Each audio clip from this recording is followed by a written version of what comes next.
ডিসেম্বরের 29 তারিখ ছিল মনায়ের বার্থডে, আর এই ভিডিওটা সেদিনকারই। আর হ্যাপি নিউ ইয়ার সবাইকে। ক্রিসমাস নিউ ইয়ারের মজা মস্তিতে ভিডিও আপলোড করতেই ভুলে গেছিলাম। সকালে সবার আগে খাওয়ানো হলো পকুকে ওষুধ, ওই যে ওর অ্যালার্জির জন্য।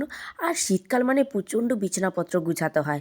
তারপর বিছানাপত্র গুছিয়ে দেখি মা লুচি ভাজছে। কার জন্য? না, আমার পকুর জন্য। আগের দিন রাত্রিবেলায় লুচি খেতে চেয়েছিল, মা তাই ওকে প্রমিস করেছিল সকালে খাওয়াবে। আর সেদিনকে আমাদের বাড়িতে বারবিকিউ পার্টিও হয়েছিল, তার জন্য মনায় আগে থেকে সব কিছু রেডি করে রাখছিল।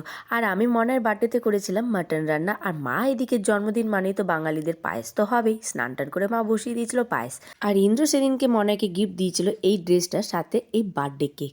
আর বার্থডে কেক কাটার পরে শুরু হয়ে গেছিলো আমাদের বারবিকিউ পার্টি। তাহলে বুঝতে পারছো কেন আগের দিন সকালবেলা আমার বাবা কাটছিল আর পকু হেল্প করছিল আমার বাবাকে। আর খেতে কিন্তু সেই হয়েছিল। আর রাতে ডিনারে ছিল ফ্রাইড রাইস আর মাটন। আর এই দুই ব্যক্তিকে দেখো, একজনের ভীষণ ঠান্ডা লাগছে আর একজন ঠান্ডাকে জয় করে নিয়েছে। আর সেদিনকে রাত্রিবেলাতেই খাওয়া দাওয়া করে আমি বাড়ি চলে এসেছিলাম। তো চলো গাইস, টাটা, নেক্সট ব্লগে দেখা।